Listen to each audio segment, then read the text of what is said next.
What is it you want, Barry? What do you want? You want the moon? Just say the word and I'll throw a lasso around it and pull it down. Ladies and gentlemen, boys and girls, dying times here. Come with me if you want to live. That's it, man. Game over, man. Game over. The Force will be with you, always. Ladies and gentlemen, welcome back to 20th Century Geek. I'm your regular host, Scott Weatherly, and we are concluding our Doctor Who sojourn, a little jaunt in the TARDIS we've had for the last couple of episodes. And who better to complete this journey with than my brother from another mother, my co-host on the other podcast, Julian Darius. Julian, how are you doing? You okay? I'm doing fine. I feel like an honorary Brit being on with you, talking about Doctor Who and Red Dwarf and all these things. Oh, you are indeed. Which is quite a good thing. Yeah, these are good things to be talking about, and I'm glad to be talking about them with you. So you are, like me, an old white man who who getting up in years and bitter about things. I think that's sort of generally the consensus. But you also are a fan of Doctor Who, and have watched classic Who, New Who, and you've caught up a little bit at least with New Who or Whoniverse. And I'm always interested. We'll start with this because I came across it on the BBC.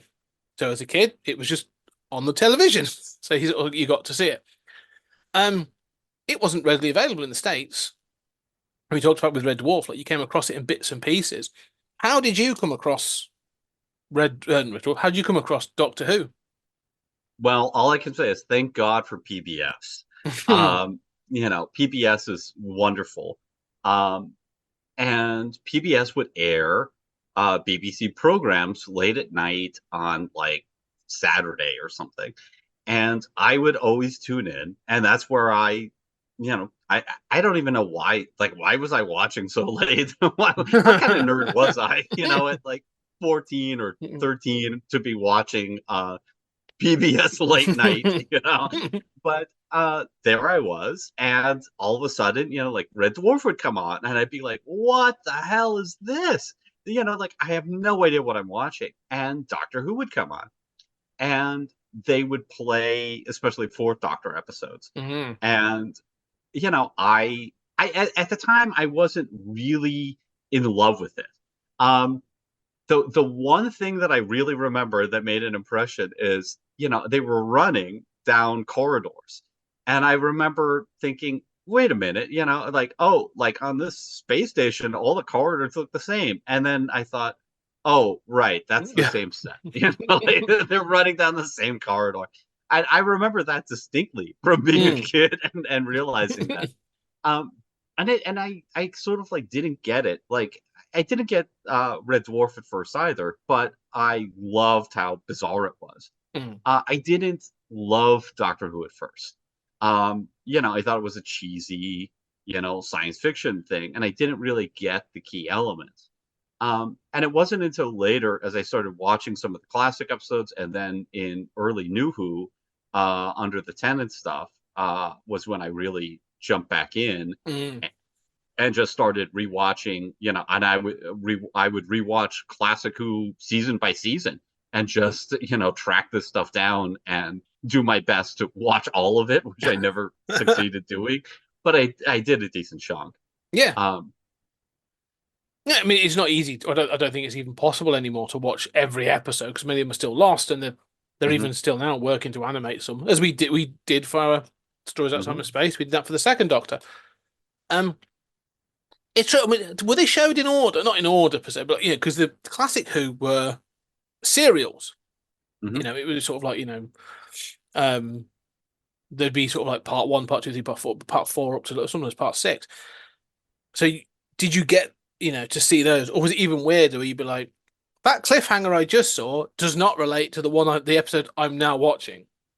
Well, it was even weirder, right? I mean, it was aired in order, but I would always seem to start in the middle of a serial, and then maybe I'd get like the next episode, and by which point I had forgotten the previous one. And but everything British in my youth was like random stuff. I mean, even the 2008 AD volumes were like, I find them in the back of a comic store, and it'd be like, reading Shambhala starring Judge Anderson, and it'd be like, I don't really understand who this character is. She's clearly grieving a loss. Like, I know there's backstory, but I think I was much more willing to jump in and get that narrative. So Doctor Who was like that. It was like I'd get like 2 episodes maybe of a serial. Then they were airing them in some kind of order. It wasn't random episodes from all different serials, but they were clearly playing like Fourth Doctor stuff. When I was a kid. But then once I was an adult and got into it, in my 20s, I was able to really watch stuff, whole series. Yeah, it's interesting because you talk about like the Fourth Doctor being Baker, and then the Tennant years. Those are the 2 Doctors that seem to define those sort of eras, aren't they? Sort of, what's it, Baker? Sort of, everyone sort of refers to that. That's the most sort of like almost most iconic. It's its zenith, like of that's what sort of makes it recognizable internationally. Like, everyone can buy a long scarf and a coat and a big hat, and you can recognizably the Fourth Doctor. And the same with Tennant. I think Tennant, is really. I was talking about this with Steve on the last sort of thing. He said, like, Eccleston took that step and sort of made it, but Tennant established it, in that sort of and took it, across the world. So I think those are the 2 that really, really stand out for those 2 eras. So it's interesting that they're the ones that made an impact, sort of that dragged you in. Yeah, and they were the ones that got ported. They were the ones that got talked about. It's interesting to me how secluded our countries can be. Where, every time I've been like on vacation and I encounter a Brit and they'll like mention some celebrity and I'll be like, right, haven't heard of her. They'll be like, oh, well, she'd be very disappointed to hear that. It's strange how completely disconnected our cultures can be. And I think that's less so now with the internet and everything. But as a kid, I really felt like these were weird transmissions from an alternate universe. Like, the English was different. Like, I could kind of understand most of what they were saying, but there'd be words and, like, it was like, what in the world is a pram? Like what is this? And there'd be whole dialogues where I'd be like, there's a word I don't understand in every one sentence. But, and then it was like all of the American cultural references, even if you haven't seen like, Forbidden Planet, or you haven't seen like, Fantastic Voyage or whatever, you have these kind of, what it is, right? Yeah. Nobody knew at that time what Doctor Who was. I mean, a Star Wars or Star Trek fan, they'd never heard of Doctor Who. So, or let alone Red Dwarf. So seeing this kind of stuff was like watching an alternate Earth that had kind of evolved differently and produced these different programs. And I love that sort of feeling. I felt like I was late at night, tired out of my mind, watching PBS, seeing transmissions broadcast from just like a culture a step to the left from where I was. Yeah, a left budgetary, sort of a step down, really, as you say, sort of for some of them. Yeah, I mean, it was cancelled in '89 with McCoy, the 7th Doctor, and he was my Doctor. That was my original sort of like. I was old enough. I caught the tail end of Davison and some of the there's others were around when I was a kid, and I remember sort of seeing bits, but like Sylvester McCoy was the one I could really pay attention to. But it came back in the 90s, and they brought back Paul McGann to be the 8th Doctor, as he is now recognised, for the TV film. Did you watch that? Because that was 96, I think. And it was obviously made for American TV to launch a new kind of franchise, a new TV show. It was supposed to sort of be ported out to the States with BBC America. Did you watch that? Did you catch it at the time? I have no recollection of it. And I've searched my memory, and I would have been in college already. And that was sort of like, the X-Files Mm. were, cruising along. I was watching that relatively early and kind of annoyed at my friends who thought it was better than I did. But um, I don't remember ever seeing ads for the Doctor Who movie. If I ever saw it, it made no impression on me. I would have seen ads for it probably, but I think it just like disappeared into the cultural ether over here. It just was not an event, and I don't really know anyone who saw it or noticed it. Yeah, it's a real oddity because I think it's one of those things that sort of in retrospect people sort of have a fondness for, but more because of the gumption it had to be like, oh, we're going to do something. It has, it's got much more money. It sort of really sort of explores the TARDIS. It has all these other bits and pieces. So for big Who fans, I think it ticks some boxes. But it's one of those things where when you go back and watch it, no matter how fondly you have for the concept of it, it isn't very good. Yeah, that's true. And you sort of go, I think I've had this thing of every 5 or 6 years where I'm like, I remember that film being all right, and then you go back and watch it, and you're like, no, it's no, it's not. It's I'm don't know why I've bothered. Um, but that was it. I think from our point of view in this country, I think that was Doctor Who was dead. They'd even stopped reruns by that point. I think from my point, it's sort of the mid 90s. BBC Two and stuff had been doing Doctor Who early doors, sort of like, post sort of the cancellation. Every now and then they'd do a serial or something, but they'd been taken over. And I was watching like Star Trek Next Generation, um, Quantum Leap, and a couple of the shows like that. And then, Buffy came on in 96, 97. And that was it. Like it was all the American sort of shows that were being sort of broadcast at this sort of peak time, during the week and stuff. Um, so over here, I remember when they sort of announced that Doctor Who was coming back, like the logo was the first thing. It was just like, and they give the logo, and you're like, oh, interesting. And then they'd release information. Um, but they tried to make it a thing elsewhere. I remember the BBC was keen to be like, oh, we're going to get on BBC America, and we're going to do this, and we're going to do that. It's going to be a big deal. And I remember it came out apart from the UK, even in the UK to an extent, it was greeted by a bit of a shrug. Hmm. Were you even aware that, like in the States, that like, oh, there's a Doctor Who's back or No, is a thing? No. no. When the Davy series launched, nobody was aware of it. Hmm. It had zero impact.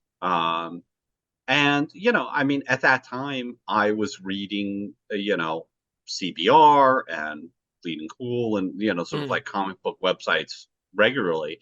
And if I ever saw a headline, I didn't notice it. I didn't take conscious note, and I don't think anyone was aware of it until those following seasons. Yeah. I think it was really 2, 3, and 4 where it started getting buzz in the United States. Hmm. And I think even going back to the classic Who stuff, I mean, which did get broadcast in the US on these kind of random channels, there was a kind of British dream of exporting Doctor Who. Oh, yeah. And yeah, and I think really it was that revived New Who series that did it. And so it was really sort of seasons 2, 3, and 4. I started seeing buzz and, jumped on it Hmm. and watched, got caught up, instantly fell in love with Tennant. Tennant is so much fun to watch in anything he's ever done. Um, and, and also I fell in love with Davies scripting. Hmm. And even more than that, Davies plotting.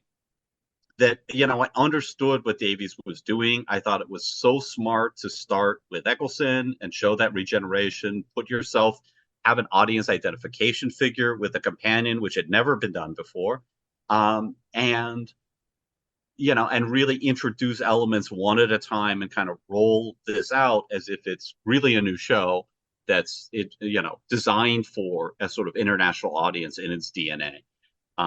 So I love the first four seasons and the specials, I think it really tells a complete story. Mm. It's very ambitious when you think of like now, if a show is even, has a 4-season long plan that it manages to execute, even if those seasons are 6 episodes long, we laud it and say like how tight and brilliant it is. And, Davies was doing that, 20 years ago almost. Yeah, and it feels different. I went back and watched for doing these. I went back and sort of dipped into this early seasons because I hadn't for quite a while. And I watched a couple of Eccleston ones, and it kind of struck me that, like, how different they were trying to make the Doctor, which we'll get to in shortly, but how kind of important, sort of like it wasn't just the running, which I know is obviously the joke, isn't it? Sort of like, Doctor Who running down corridors, as you say. But there was emotional beats, like characters became important, not just the Doctor and his companion, but like I think Tennant, Davies is the first one to really introduce this concept of like, well, there's the companion's wider circle of people. So like you have Rose and her mother, and Rose's boyfriend, and who's no, I had his name on the tip of my tongue then for a second, it's gone now. But like you had those wider characters, and sort of like, oh, running off in the Doctor in his little blue box was like, it has an impact. Like introducing that craziness into somebody's life, has an impact, and it will change someone. Like this sort of older teenager, young woman, sort of who is kind of accepted that she may have a bit of a go nowhere life, but she's kind of disappointed by, is all of a sudden introduced to this wider world, and it's like, yeah, that's going to change her and the way she sees Mickey. There you go. Mickey was I think, right. Again, the way she sees other people and the way she sees the way that they interact, and so you need those at times to sort of, as you said, that to have that this bomb has dropped off in your life. How does that change things? I loved that. Going back, I'm like, an episode, I think it's called Father's Day, that at the time you're watching, you're like, yeah, it's a weaker episode. It's kind of, it's, but you watch it now, and although I'm still not hugely enamored with the episode itself, you understand. I now understand from a wider season arc point of view. I'm like, oh, that's really important. Like to where Rose gets to at the end, and to why she feels the way she does about the Doctor. But you need that episode. You need those events to have happened for her to get there. And again, like, so you can tell it's that thing of before Marvel came out with their phase mapping and all this other stuff. It's all like Davies was doing it. Where he's like, no, this is where I want to get to, and this is how I'm going to do it. And you can really feel it when you watch those, that first season in particular. And yeah, you do feel it with Tennant as well. And it makes me wonder, because Eccleston chose to leave, and I think obviously stuff's come out more recently about how he feels about it, and he obviously had troubles at the time, and not really worth getting into. But I do wonder how that would have tracked out if it had been Eccleston for a couple more years, but it wasn't. But he managed to continue that with David Tennant. I think David Tennant upping the energy was definitely the right thing, and it was quite successful in doing that. But yeah, I love what you're saying about the plotting. I think you're right. I think you're spot on. Like it stops being that serial and becomes, much more modern in its approach to the characters. Yeah, and I love what you're saying about the companions. That Rose had an arc. You look back on Classic Who, and sometimes the show even forgets where they got these companions from. There's no reference to that ever again sometimes. Or what's important is like, oh, he's from the future, so he's like the tech companion, that's about as deep as it goes. And that, of course, was part and parcel of the sort of expectations of episodic storytelling on TV back in the day. And I like episodic stuff. I know you do too. But Davies sort of found that sweet spot of having story arcs that lasted a season and having continuing elements and having character arcs, but still telling these episodic stories. And the companions were allowed to grow. They were real characters. One of the things that I really loved was I loved the sense of distortion to these characters' lives. That, if you were suddenly encountered Doctor Who and you were whisked away in the TARDIS, you had all these adventures, you faced mortal stakes week by week. Yeah, it's still kind of Monster of the Week, but there were these emotional through lines for those characters, and you see the way in which, like, the Doctor, even having good intentions, inevitably distorts and deforms the personality and the experience of those they're involved in. That you do not survive an encounter with a being of this magnitude and being his companion and going and being so intimate, so close with him for potentially years without it being the highlight of your life. And if you think that a sports person who went to the Olympics at 16, and then it's like, what the rest of my life is downhill, man. Like, I'm 30. I mean, imagine what it's like being the Doctor's companion. And Davies understood that and brought, as you say, that realism to his character portrayals and a kind of psychological insight that had never been there in Classic Who. No, but became the staple. And I think that's one of the things I think he introduced that became so important. And I think this has become the difference between, Classic Who and New Who, is that the companions are just as important, if not more so, than the Doctor himself. And then you do have those changes. I mean, I think everyone that went through in fact, all of them, I think Amy Pond and the Moffat years are slightly different because it's so interwoven with everything, with like River Song and all this other stuff. But Martha, Rose, Martha, Donna, all completely different people by the end of the journey. And the Doctor, Donna, and having to then tear it away from her all, it brings up that tragedy. That's the point of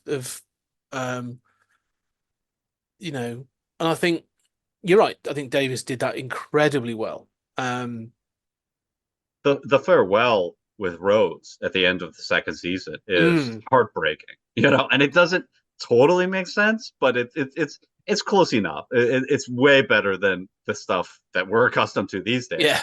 But I mean, them saying farewell, those performances are just fantastic. It's heartrending. It's got this emotional core that you would never have seen anything like this arc on Classic Who. The Doctor barely expressed concern for his companions, let alone, crying.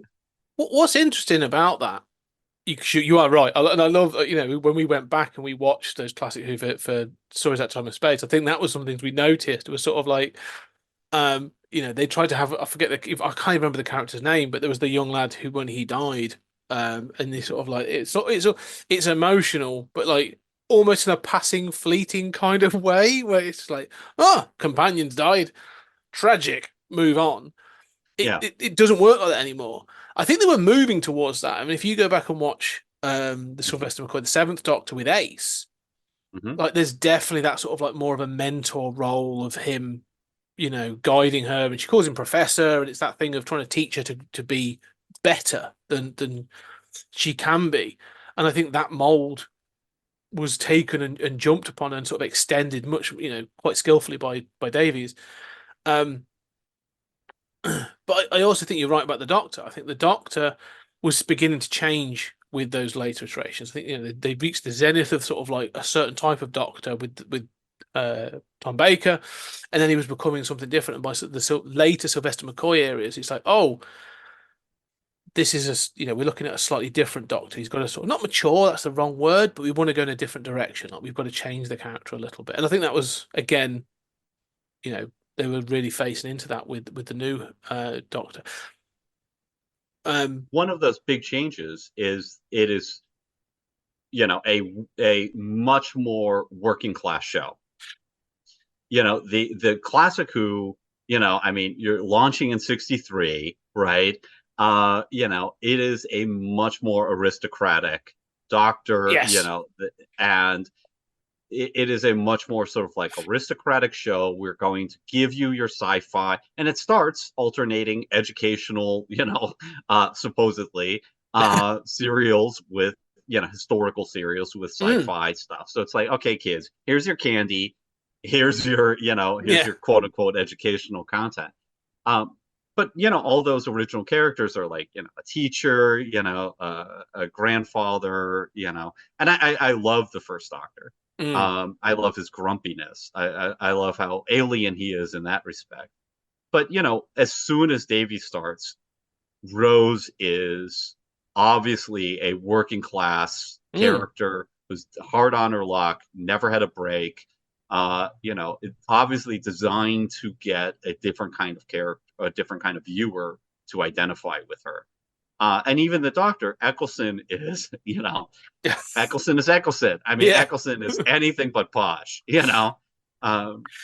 is good. Okay, this comes to my theory. This is something I wanted to. We sort of talked about this off air, which I think the things we want to cover. I have the theory, and I'm glad you said this about aristocratic because this is totally my theory. The Doctor's always a rebel. He's always been a rebel. This idea of he ran away from Gallifrey, he stole a TARDIS to go and explore. So he's always been that kind of character, right? But the character of the original Doctor, let's say it's a young Hartnell or whatever, version of Hartnell, and those first 7 iterations, is almost like, he's like that rich aristocratic adventurer of he's almost like what's the Land Before Time? Not Land Before Time, the Lost World sort of the grumpy sort of professor in that. Like he's like a Victorian kind of adventurer, isn't he? Like he can afford to go climb Kilimanjaro and sort of he can do all those things, and he's completely arrogant because he is aristocratic. He's an officer.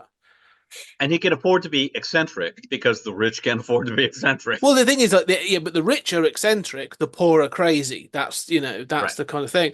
And so he can be the third Doctor and be sort of Pertwee and wear frills and pink or green sort of corduroy suits and drive around a big yellow car.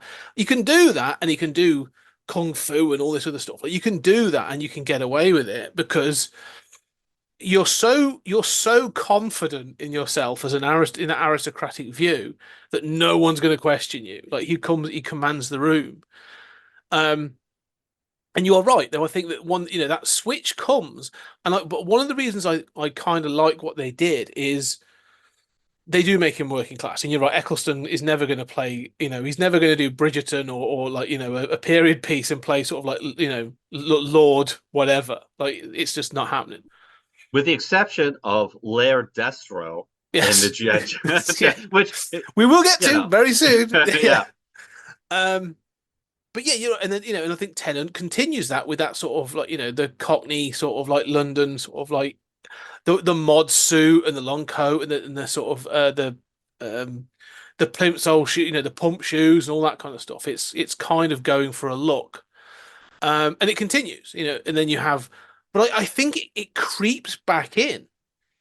That aristocratic kind of thing crept back in, I think, with Matt Smith and especially Capaldi.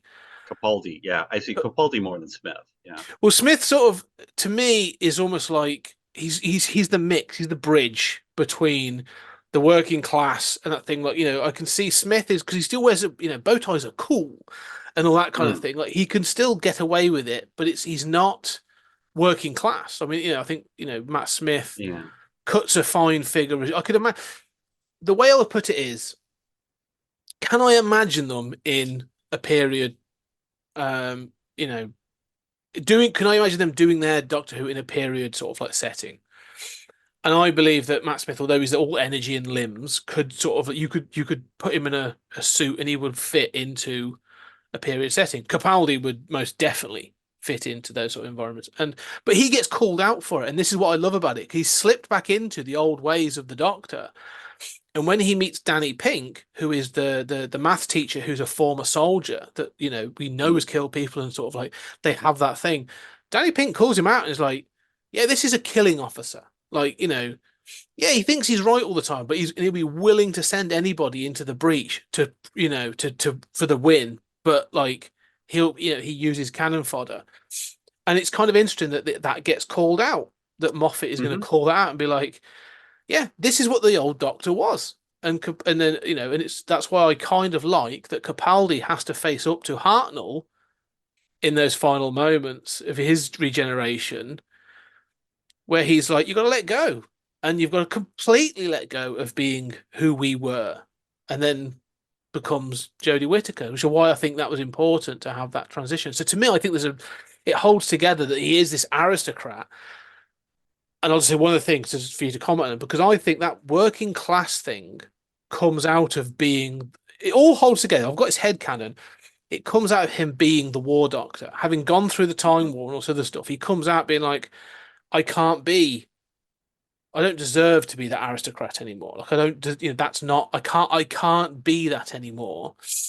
So regenerating. I'm a soldier. I'm I'm a bitter and soldier. broken. Yeah. Exactly. So regenerating into becoming almost like it sounds horrible, but to a foot soldier, but becoming Eccleston to, to being sort of like, I'm Northern and I've got sort of like, silly ears and all sort of stuff.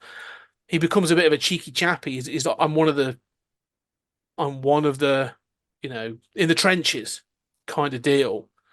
But it never leaves him. If you're going to have, what's his name, John Hurt play the war doctor, oh no, that aristocratic, sense is definitely there. That sort of gravitas that comes with it, I think, is So I always think I always think of him as an aristocrat that has been denying it and then re incorporate it back into himself. And you see it with flashes of Tennant, like when Tennant loses his temper, like that old arrogance comes back in and stuff. Yeah. So I don't know. I was just throwing it out there, but no, I agree with you completely. I think the Doctor is an aristocrat, right? Yeah. I mean, even in the Tennant stuff, when you have those flashbacks to his childhood on Gallifrey, which are always enjoyable, it's clear he comes from a incredibly privileged place, right? And I think that the other thing is that contrast between the aristocratic Doctor and a working class companion works so well. Yes. And I think that the other time that it works really well is with Martha, who is one of my favorite companions.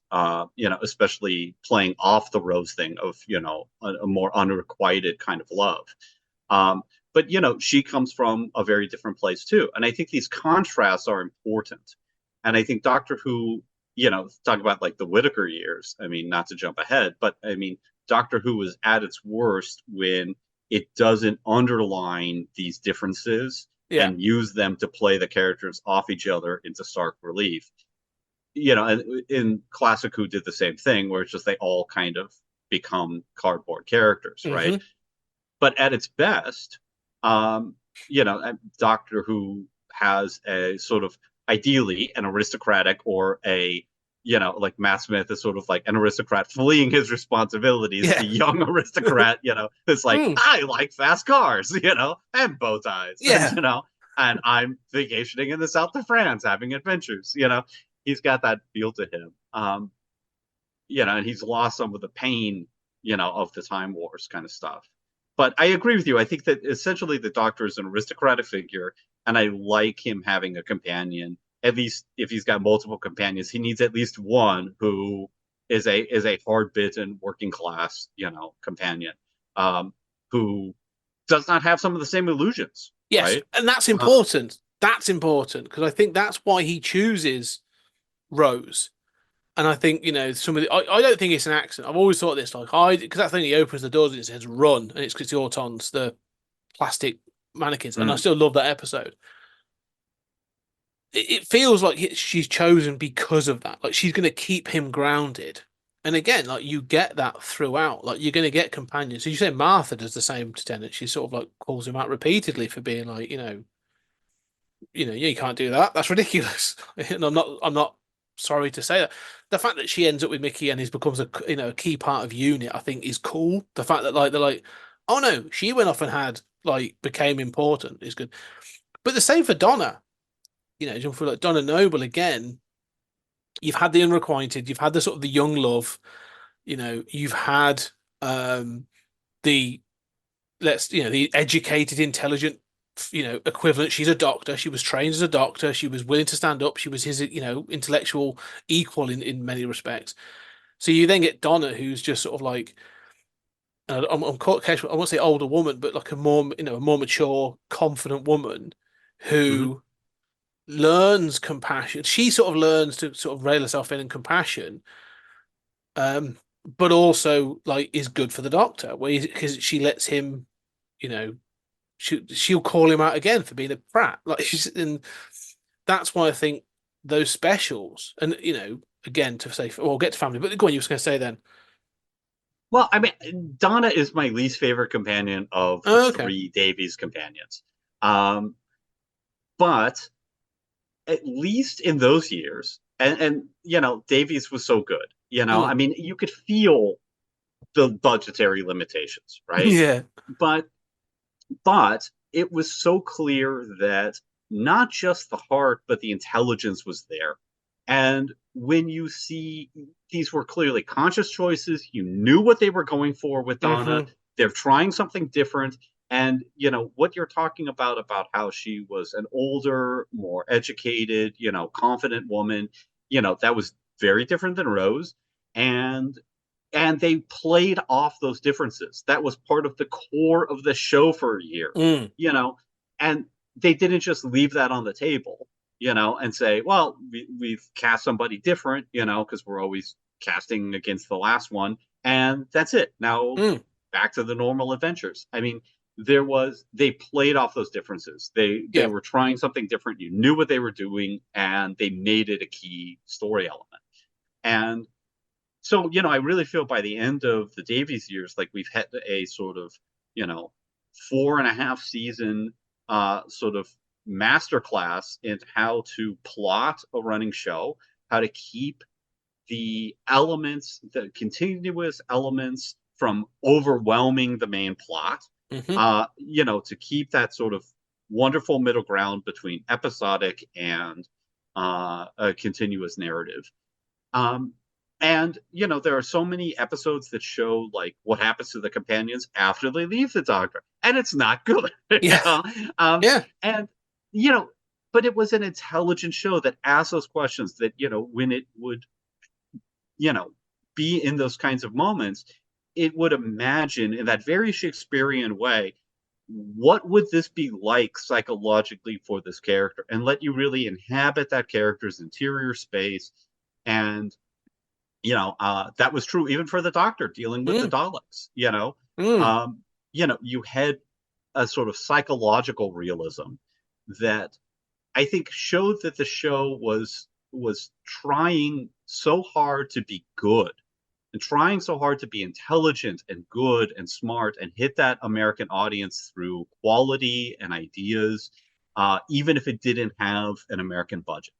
And I think that is such a winning combination. Yeah. That it is trying to be an American TV show in terms of quality and trying to win in terms of intelligence and good ideas and psychological, intelligence, but not compromising its core self. Yes. Right. To me, that's kind of the sweet spot, right? Yeah. I want a smart Doctor Who. I even want a smarter version than in those years, but I think that is the challenge for me. That's really what I want Doctor Who to be. And I think you're right. I think that's you said that sweet spot. That was when it achieved it. And I think Tennant got that in particular. But we were talking about off air before we started, and one of the things that we mentioned was the idea of tragedy. That the Doctor, especially the new Who, like before, in classic Who, there's very little tragedy. Like you said, it's kind of like, it's all about running around, but the Doctor has a darkness because he's willing to do stuff because he has that arrogance, the aristocratic arrogance. Like he always thinks he's right and he's going to put people in danger and he'll do these kinds of things. But it's kind of he's learned his lesson, is relearning things in the new Doctor Who, because you don't really learn about the Time War. Like the information is drip fed out through different pieces, but you basically learn he's the last of the Time Lords. Like there's something happened, this Time War happened, and it was a massive event, and the Daleks were supposed to have been wiped out, and the Time Lords were supposed to have been wiped out. But so when the Daleks come back, it's like a major thing. Like this is, awful for the Doctor. And as you say, like has a real sort of psychological component to it. and that carries on through Tennant. And I think the thing that I always sort of like about those early Doctors, especially with Tennant and Eccleston, is that thing of like having the line drawn. That there'll be a time when he's like, the Doctor will be like, I want to save everyone. Was it called the one with the kids? We talked about it with Steve, but the ones with the gas masks on. Oh yeah. Are you my mummy? And all that kind of stuff, right? And at the end of it, it's like, no, now we save everybody, and he does, right? That's amazing for the Doctor. It's like that's what he's always wanted. He wants to be able to save everybody, but at the same time, there's a line drawn where you're like, no, you've crossed my line, and I'm gonna destroy you. Okay, that soldier is still there, and he's still willing to do those things. And I think Tennant was really good at that, at having that that anger he was always funny, and he'd be like, yeah, and he'd do that sort of like that sort of jump out of nowhere with his big hair and his flapping coat. But then there'd be a moment of like he stopped talking, and all of a sudden like the Doctor's not jumping around anymore. Something's changed, and you could feel it, and there was a weight to that. That when it happened, you were like, oh shit, has got real. This was like a Michael Bay moment, um. And I think that was what was really important for these times, was you would see that the Doctor was still capable of doing this stuff. And it's important that he's capable of doing that. Yeah, he also had utter confidence. Yes. So that when Tennant would not express confidence, or be scared, it really mattered, right? Yeah. It was like, oh, he's not sure he's going to win this one, because he was so absurdly confident. And that was delightful. It was a great psychological turn in those moments. And this thing about like death and losing people and the tragedy of it. It strikes me how much what Davies was doing was really a sort of classic 80s revisionism, in the sense of superhero revisionism form of Doctor Who.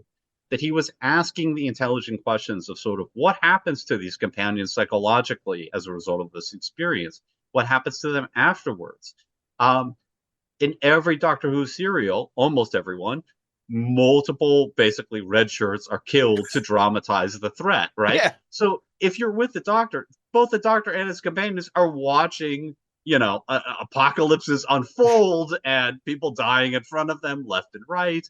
And even if they survive and everything's good for them, they are watching a lot of horrible stuff. And that takes a psychological toll. And you see that toll on both the Doctor and on the companions in the Davies stuff.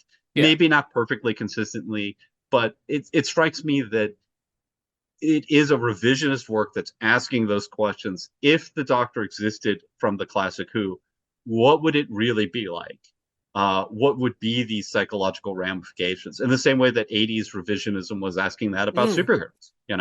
What is it psychologically like to be Superman? What is it psychologically like to be Batman? Beyond just the adventure of the week. But you're right. And I think not only did it do it for the current companions, it did it for, I think the introduction of like Sarah Jane came back. And there's the back to school episode where they reintroduce Sarah Jane, and they again, one of the things Davis was fantastic at is the expansion, because she then went off and had the Sarah Jane adventures and the other one we'll talk about in a second. But they brought her back, and she's like, she understands that he is the Doctor, different face, same Doctor, but she makes a point of like, you left me, like you just left.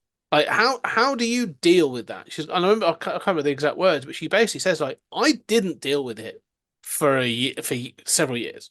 Like, didn't know what to do with myself, because I thought you might reappear, I thought you might come back, and you're like, yeah, that's kind of a mess. That's a really you forgot about me. Yeah, Yeah, and it's worse than this sort of Olympics metaphor that I said, because how the hell do you tell people?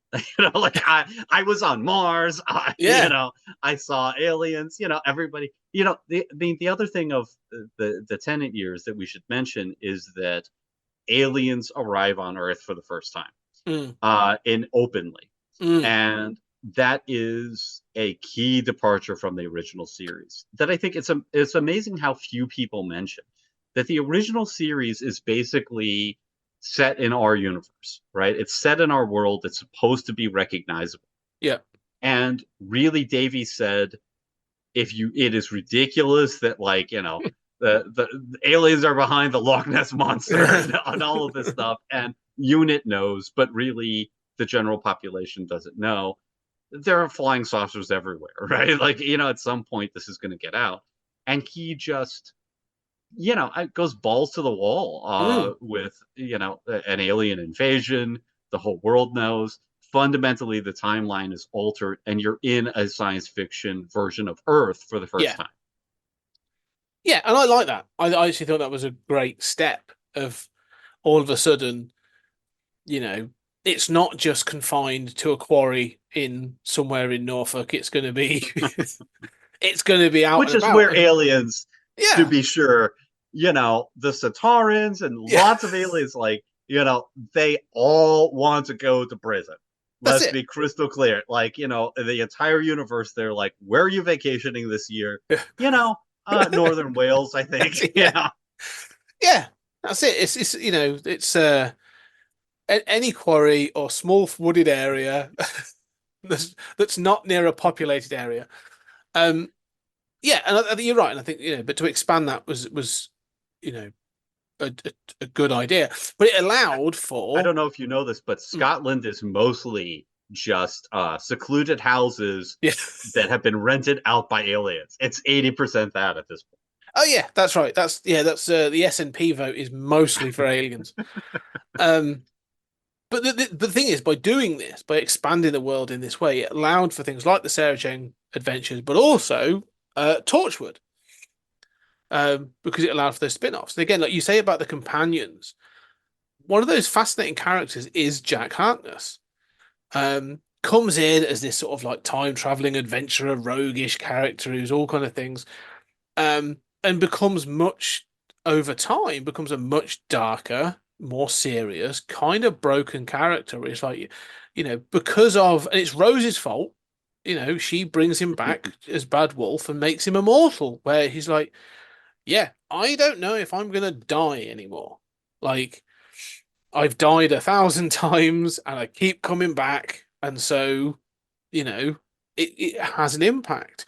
And so the Jack, the Jack the Captain Jack you meet in Torchwood is a different character, because it's like, however long he was abandoned on, I think if you find out like he was abandoned on this space station at the end of the first season, and then picked up later. He's like, yeah, I had to go through all this other stuff to get back to Earth, and had to do this other stuff, and I love the fact that was considered, and so Torchwood becomes a very tonally different show.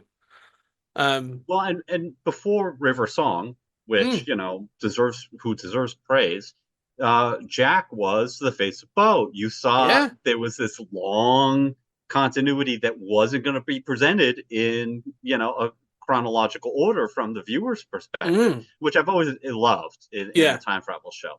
Of course, I favor the deterministic view that Doctor Who can't take, but that's kind of required for doing that deterministic thing of out of order. But Torchwood is great, and it's one of the most uneven shows in TV history. But when it is on, I'd say like half those episodes are amazing, are just so good, and it's a lot darker than Doctor Who. But that kind of makes sense, because Doctor Who in those years was a show that was kind of like half the Doctor, which was all light and gadgetry and wonders and that aristocratic stuff, and half like, no, we're in the trenches, we're your companions, we have to deal with the fallout, and Torchwood is just the fallout. Yes, exactly. Well, Torchwood, in that sense, if in that militaristic sense, it's like the special forces. It's like, oh, we've got this special unit designed for this. So when the Doctor's not there, you've got unit, but originally Torchwood is a much bigger unit established by Queen Victoria following a Tennant episode at the house Torchwood House, which is in the wilds of Scotland. And so it has all these alien cabins. Yes, exactly. Yes, the alien Butlins, which also appeared in the McCoy years. Um, so yeah, I love the fact that it does. It's all interwoven in that way. So I think that the Davies years are very, very solid, very, very solid. One of the things that I think changes, and I think this is something that we'll switch up to Moffat, and then we'll quickly sort of move on from that. But one of the things I think that differs Matt Smith and Peter Capaldi, is whimsy. Moffat is very much more about sort of the Doctor's a bit sillier, yet has those moments. I think Matt Smith in particular, he's very much about whimsy, can do silly things, you know, and gets away with it. I think he does that physical sort of comedy sort of thing. But he's the Doctor that can be like, yes, I like fish fingers and custard, and it makes sense. You go, all right, cool, that's who you are. Like bow ties are cool. All right, cool, makes sense. I think Matt Smith had that sort of whimsy, and again, I think he's able to introduce that, which I think is I'm not saying it's a British thing, but it has a British sensibility of this is that sort of like eccentric friend that you don't really want to introduce to anybody else because he could be embarrassing, and they acknowledge that the Ponds when they have him at his wedding and stuff like that, they recognize that he's silly, but he's still able to be like, yeah, I'm still going to stand at the head of an army of people to face off against like the Daleks or the Cybermen or whatever. And so I liked that about the Moffat era, that there is that whimsy. And I think they Capaldi is a funny Doctor to me, because I've watched the thick of it and I've watched his other things that he's in, where he's a very shouty Scotsman and he's brilliant. Highly recommend anybody, if anyone that likes Armando Nucci and that satirical political humor. Wonderful. The thick of it is brilliant. If you think The Office is good, go watch the thick of it. It's amazing. It's like a modern Yes Minister. But he comes in that serious tone. He comes in very sort of like as you said, almost like old classic Who. He's sort of like he's a lot more austere and grumpy. I love grumpy Doctor Who. I think I love he maintains that. But I like the fact that they introduced the whimsy in his following seasons, where they're like, this Doctor has had this. Why can't he, like, instead of a screwdriver, he's got sonic sunglasses and he plays electric guitar, and he kind of like knows loosens up. Yeah, he loosens up, and he's That's like, kind of his character arc. Yeah, that he learns to loosen up and stuff. He normalizes as a Doctor as he gets older. Yes. Yeah. So I love the fact that they play with that by introducing, they're like, oh, he can be eccentric and whimsical and he can do these silly things. But one of the things I think that the difference between the Moffat era and the Davies era is, I think Moffat tried for sort of like more singular stories, and I think sometimes I think the overall plotting is a mess. Oh, it's a disaster. Yeah. It's uniformly a disaster. Yeah. Almost so incomprehensible at times. I have a mixed view of the Moffat stuff. I think it has, a lot of the highs of the entire series, but it also has a lot of the lows. Yeah. And sometimes in the same episodes.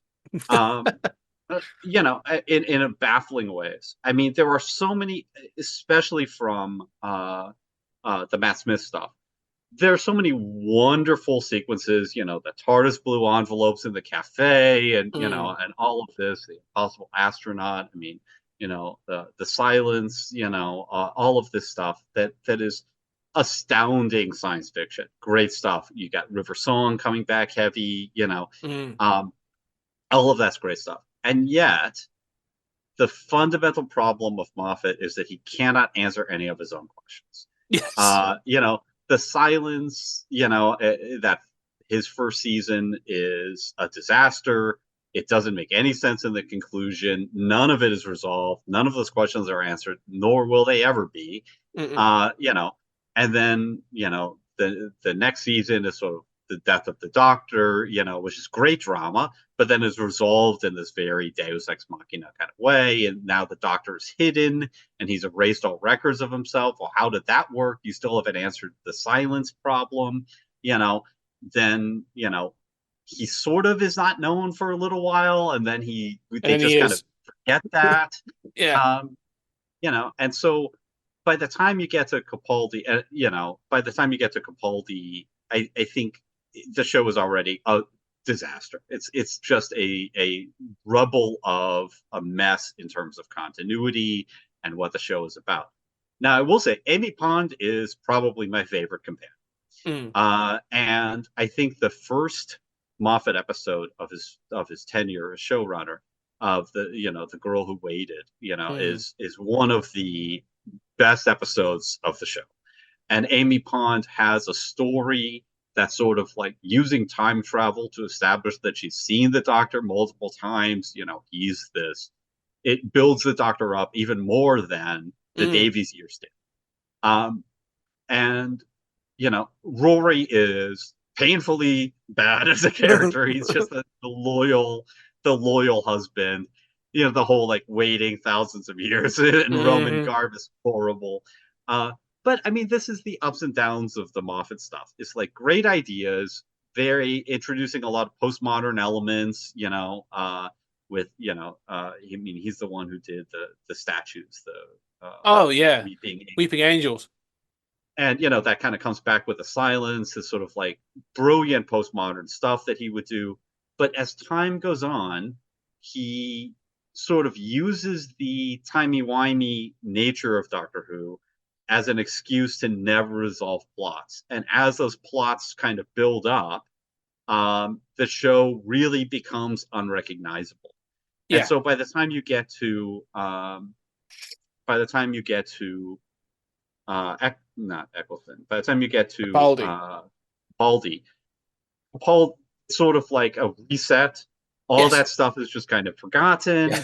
It's in the background, and Capaldi's good, but I sort of feel like it's already hitting the reset button and saying like, right, those first 3 years were a mess. Ignore them. Yeah. And we're gonna go off and do this other thing. So I like Capaldi. I love his grumpy Doctor that he starts with. I think Capaldi is a good Doctor. I think, there are some great episodes. There's, there are some really bad episodes. But that whole 3 years with Capaldi kind of feels to me like a weird interlude. Like it sort of feels like, never mind what I was doing for 3 years on the show. We're kind of just gonna go back to being a much more low key kind of show. And some of it works, some of it doesn't, but it all kind of feels like a strange interlude to me. I know what you mean.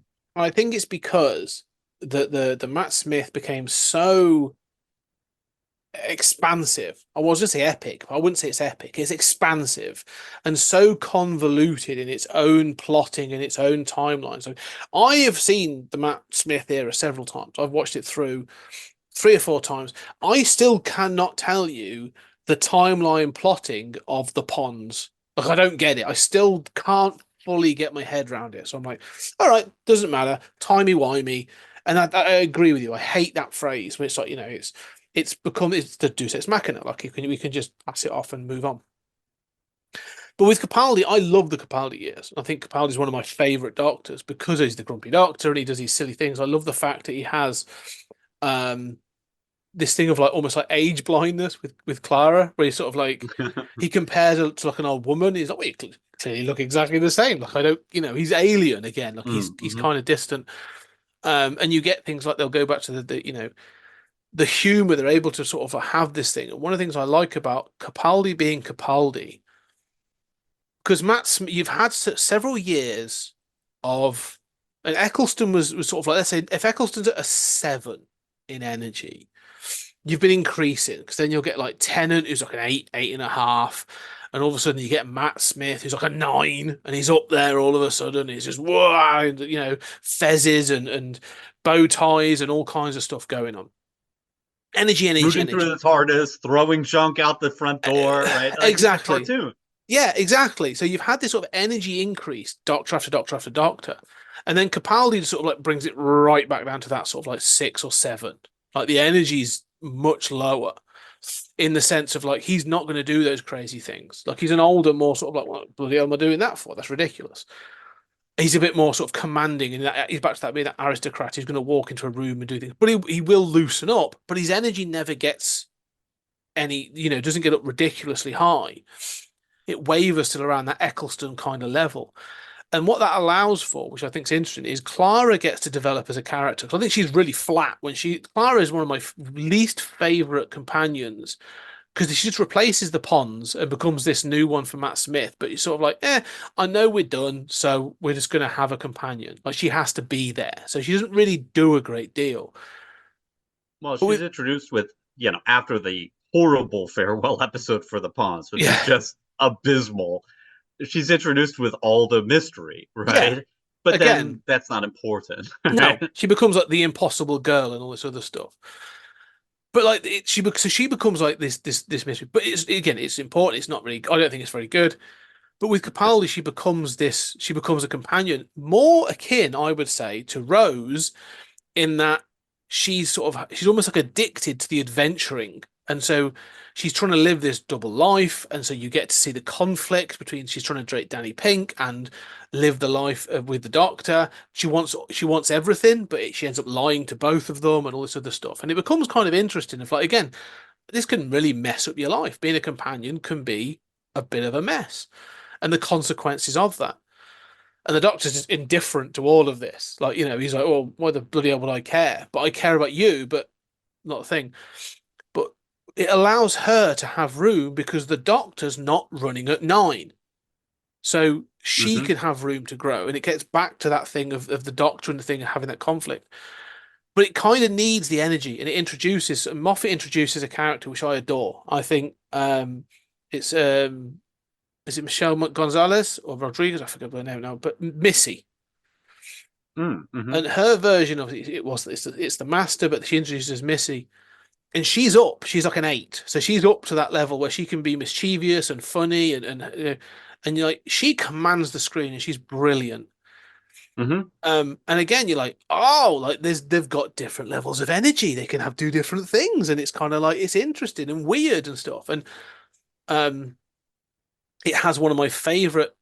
We talk about companions, and you talk about the impact of being a companion, but there's one of my favorite interactions in New Who is the Doctor's missing, and Missy turns up, and she's got what is basically it's come towards the end. His will and testament. It's this time dial thing, and it can only be opened by his best friend or his closest companion, his closest friend, or whatever.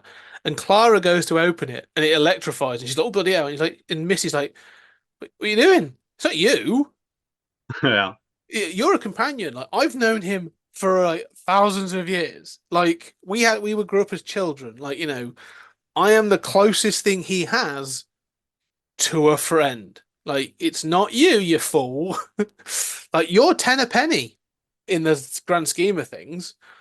We've shared hundreds of years and all this other stuff, and I love that like she actually is the closest thing because she's the only other Time Lord that's there and stuff. And I think so. All that is like that's where Moffat brings it back down, and I think it feels really strong for me. That sort of series 2 of the Capaldi years is probably my favorite. Yeah, I think overall it's a good season. I mean, I just sort of feel like I like that the Doctor is alien again. I like that he's grumpy. I like Missy. I agree with you about the energy thing. And Capaldi's fun, especially once he loosens up and plays guitar and stuff. Yeah. But it all still sort of feels kind of inconsequential to me. Like, and I don't know if it would if it wasn't a continuation of the previous stuff. Yeah. If Capaldi had been the first Doctor, I think it would have been a charming 3 years that you would say this is an excellent foundation on which to build and do something, in a different direction that's a little more ambitious. But I like that it's tone. I like a lot of what Moffat's doing in those years. It just doesn't, it's the paradox of my complaint about about the Matt Smith stuff, that it's so entertaining and yet it's such a mess.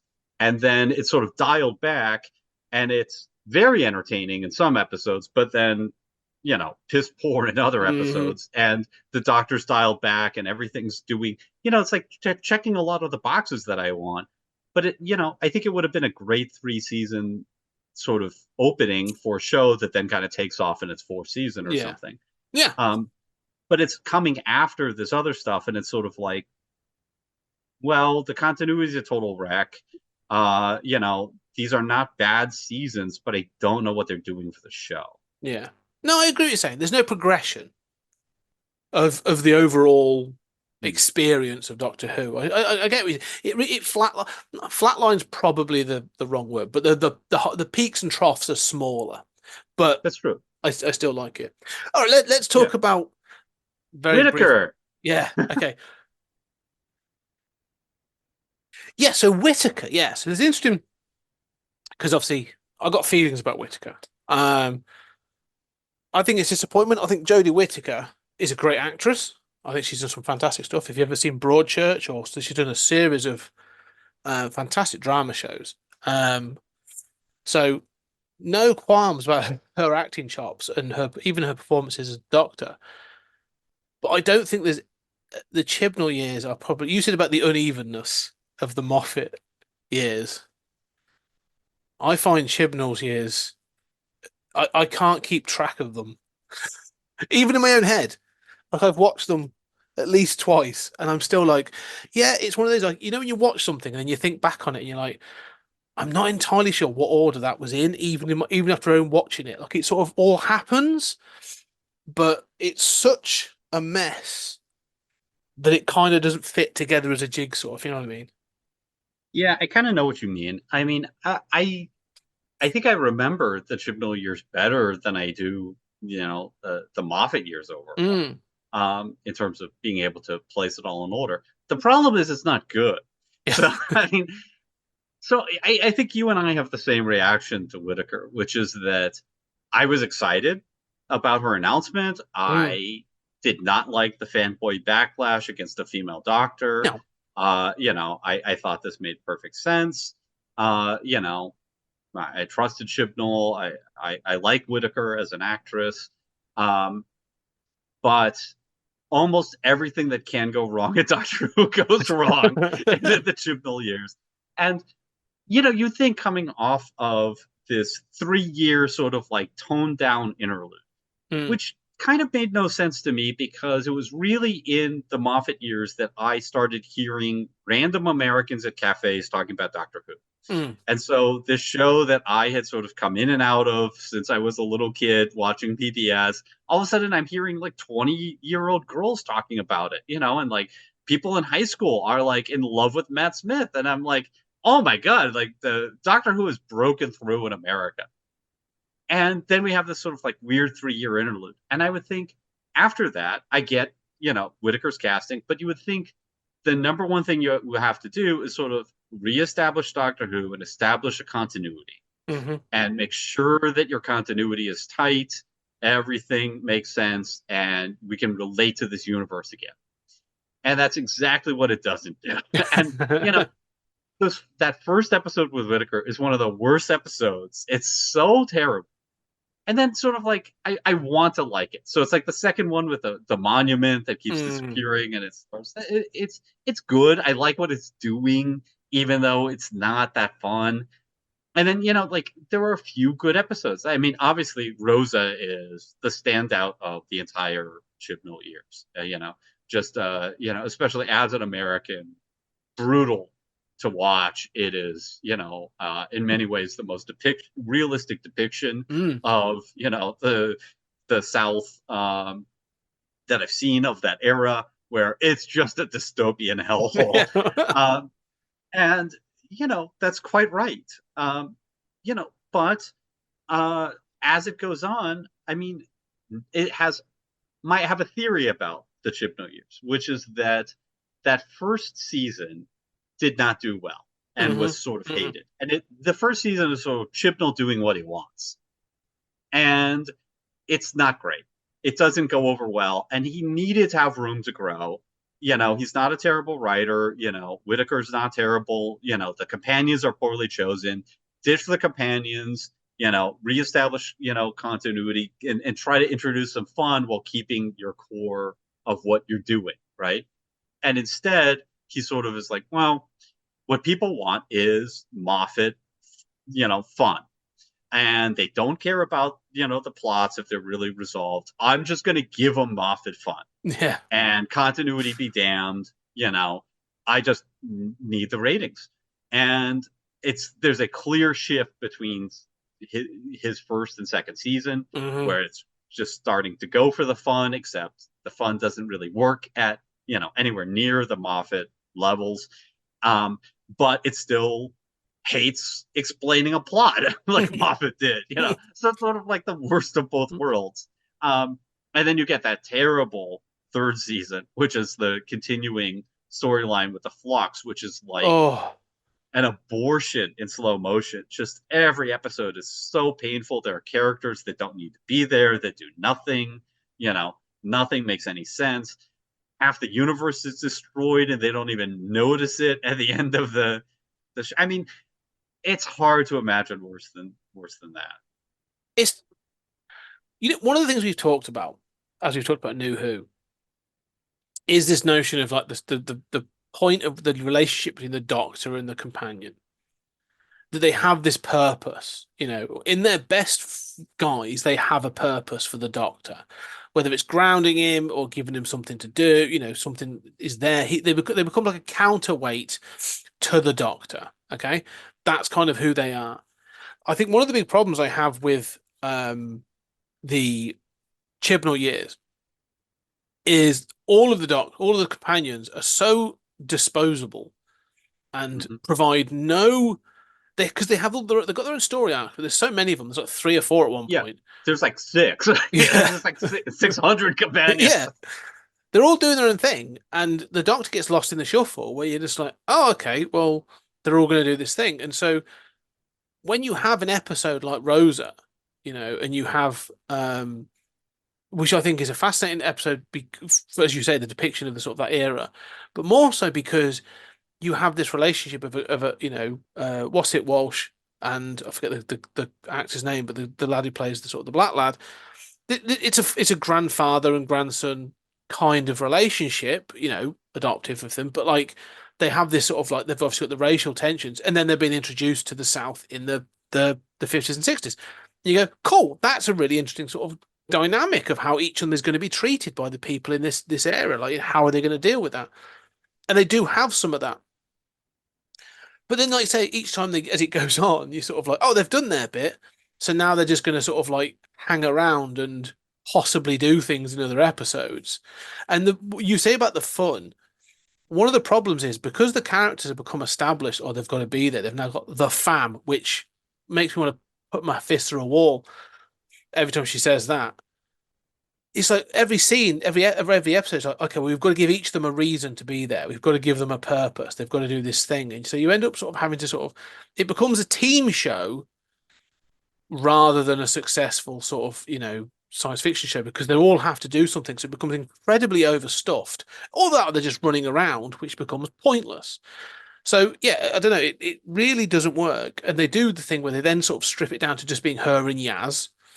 And then they have the relationship element. I'm like, cool, all right, cool, that's interesting. We've done the straight relationship. Let's explore this. Now she's a female Doctor, whatever. But the fact of the matter is, I'm going to say this outright, Yaz is possibly one of the most boring companions. She provides no counterweight to the Doctor because she just is a go-getting kind of person. Do you know what I mean? It's this thing of like, well, no, she's a strong, powerful woman. She's a strong, independent woman. She can do her own thing. And you're like, cool. So how does, narratively, what does she bring to the Doctor? How, if they're both the same character and they're both strong and independent, like, how is this a counterpoint to the Doctor? I don't get this anymore. Like, what is the point of them? They've got to have some sort of conflict, otherwise it doesn't bloody work. They're just two people running around as a double team. And I think that's what they wanted. But then you're like, well, then the Doctor's not the Doctor anymore. It's just two people running around doing stuff. Like, it doesn't work. The Doctor's no longer an alien. They're no longer special. She's no longer doing something extra. It's just the two of them. Well, as far as the companions go, I think in many ways it's a throwback to the classic series where you just kind of introduce them. They have sort of like maybe one defining trait, and otherwise they're just a person to go on side errands over the course of the episode, which is sort of flabbergasting. Mm-hmm. I keep coming back to plot. Yeah. I know I'm the structuralist, okay? Like I never write a story where I don't know the ending. I don't understand people plotting, just writing and going, I don't know what the characters are going to do next. For the life of me, I don't understand this. For me, everything is structure. To me, characters are almost emergent properties of structure. So, my brain just thinks structurally. So that's why I love the Davies, stuff. The Moffat stuff, has those interactions, but loses those character arcs for the companion. Like, it's clear Davies knows where, give or take, where those companions are going, right? Yeah. There's an arc to each of those characters. Moffat sort of starts strong and then is like, I don't know what to do with this arc. Screw it. I'm just gonna, let's go back to 40s New York and ditch them. I mean, none of those arcs go anywhere. Right. They're sort of like they arc halfway through and then they just randomly start spiking like a heart monitor. Chibnall just has no interest in any kind of arc for the Doctor or those companions. It's almost like, like I don't understand that lack of structure. I don't understand that lack of arc, that lack of plot. The idea of introducing the timeless child at the end of your second season and then following it with a 6-part story in which, half the universe is destroyed and it's the most boring, convoluted mess, ensemble cast kind of thing. Like, part of your problem was that you had too much of an ensemble cast and you decided to expand it and destroy the universe in a 6-episode story with like 20 different side plots. Like, what are you doing? So, yeah, for me, I agree with you. You're right. The companions are a big problem, but part of the big problem is the lack of a master plan. Not to be, there's a reference to the classic, Carmel. But the point is that what you're saying here is that we were saying, if you go Moffat, the master plan doesn't work, but it's a lot of fun. You can watch an episode and go, watching, Karen Gillan and Matt Smith run around and do their thing is actually kind of fun. Like, I can enjoy an episode and the whimsy will take me through. So much more fun than it has any right to be. Exactly. I mean, you watch like Let's Kill Hitler and you're like, this is a mess. Yeah. Like, I want to see this on a big screen. Like, this is absurdly fun. Exactly. But the master plan doesn't work. You said about, we said about Tennant and Davies sort of hitting the sweet spot of doing the both. There's the fun and the sort of whimsy, but there's also the grand plan. It's almost like Chibnall's now the counterbalance to that of going like, I'm not funny enough to do the fun, and I have a dramatic actress who I keep giving comedy to, and she's okay at it, but like, she's clearly not a comedian. And also, I have no plan, so it's all over the place, and no one sort of is anchored or you can sort of relate to. So it kind of feels like an absolute, like I say, scattershot mess. One of the other interesting things you were saying about this, that so Jodie Whittaker's character has a Sheffield accent, and she's played very sort of like, kind of common's probably the wrong word, but like, again, they're heading for that sort of working class kind of approach. She's sort of like a little bit disconnected because she's sort of uncool but cool at the same time. But I've never even thought about it till we've talked about this. There's a clear like class definition in the accents. We always have this in this country. If you want someone to be working class, all of a sudden they're from the north. Hey up lad, I've worked down to Pitts and I've worked on the farm and all that. Like, there's a northern accent to it. If you want to be posh, you have Queen's English and you have a London accent. Oh dear sir, that's extreme. I was educated at Eton and all that sort of stuff. I kind of find there's even like a classism, and even with Capaldi's Scottish, like, he's not Glaswegian Scottish, like he's not, thick Billy Connolly drunk kind of working class Scottish. He's a Scottish laird, as you sort of said. So it's interesting how those sort of things play in as well. But yeah, I've said this before, and I'll say it again. Jodie Whittaker deserves a second shot under a different showrunner. I want to see the crossover where she works under Davies, because I think she could be amazing under the right tutelage, given a bit of space. No, I agree. I have to say, I kind of love Whitaker. I Yeah. kind of love her doctor, but she never gets a chance to shine. No. And you can feel as she's saying these kind of goofy Matt Smith lines, that's not the right line for her, right? Like I feel like she should almost be, a female version of the grumpy doctor. Yes. She should have that more sort of aristocratic bearing, but the show doesn't want to take it in that way. So I agree with you. I mean, like the accents are always mystifying to an American, and I can kind of piece out the general intent or thrust of what you're saying or of a particular accent, but the particular signifiers are kind of invisible to me. Yeah.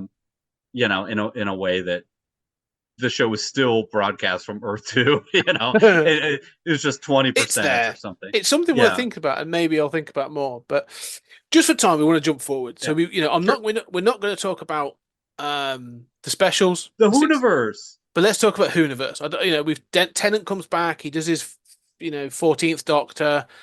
It's fine. They are fun. We get the toy maker. He's very being Tennant. I like them mostly. All right.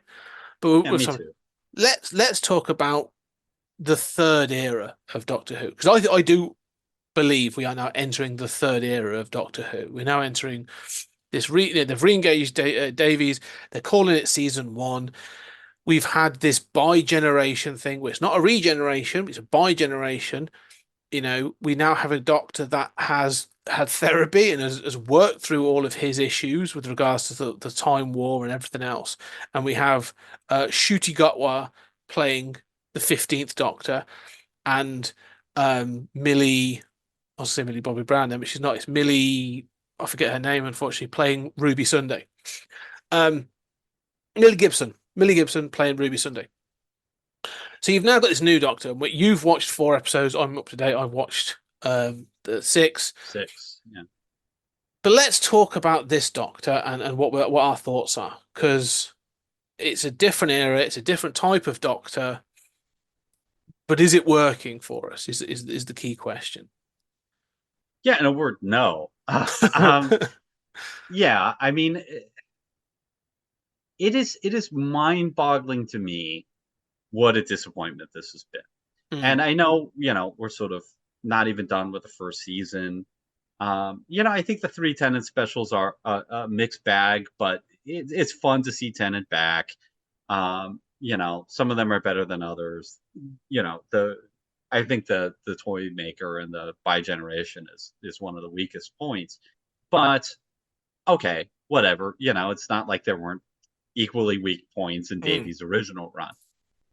And then it is unveiled what he wants to do with the show.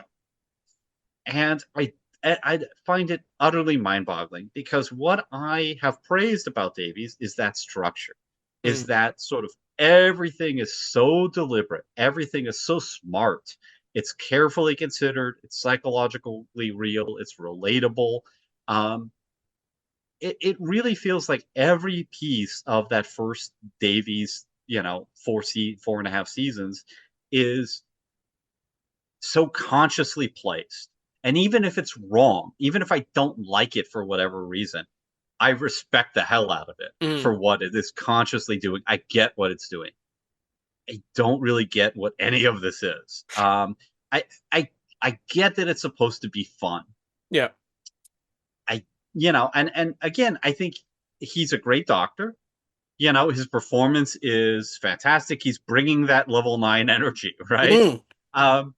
For sure. And again, just like with Whitaker, I have zero problem with a Black Doctor. I'm all for it. But it's the stories. And it just feels as if, again, like the wrong lessons are being taken from the Moffat stuff. and I feel like that's those Moffat years are so defining that even though my favorite is the Davy stuff, I think the highs are higher and the lows are lower in the Moffat stuff. I feel as if the lesson that's being taken from the Moffat stuff is nobody cares. Nobody cares about whether your stories make sense.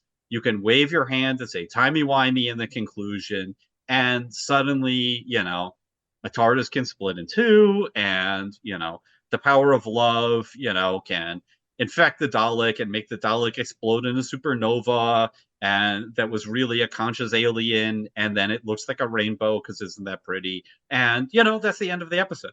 And I feel like we are so deep into that kind of storytelling now. And it represents sort of like the worst of the Marvel Cinematic Universe, the worst of, Modern storytelling, Star Wars, Fast and the Furious. Yeah, plot's irrelevant. Absolutely. It's spectacle over plot, and I agree.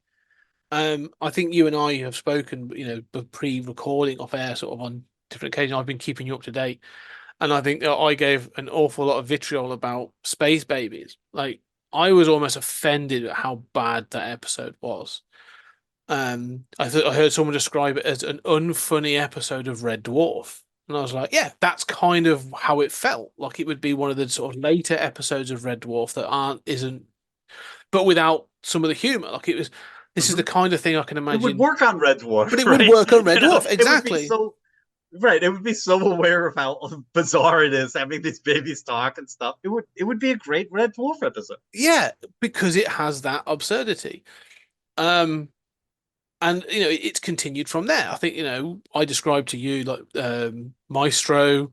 I think Jinx Monsoon as Maestro was ace. I think great, a really cool, fun, colourful villain that we're going to be able to get our teeth into. But it kind of sort of devolves into an episode of Doom Patrol. And then it could progress from there. And again, each episode has been like, okay, that's cool, but like it never goes anywhere. And one of the structural things that's clearly there, and we said that we praised Davies for this, and especially in the Eccleston year. That first year is tight. I mean, it's not always great, but even as I said about like Father's Day, where I'm like, yeah, the episode's a bit naff, and I'm not its biggest fan, but I get why it's there in the grand scheme of things. I get to the end with Bad Wolf, and I'm like, yeah, I understand why the episode is there now. It has a purpose.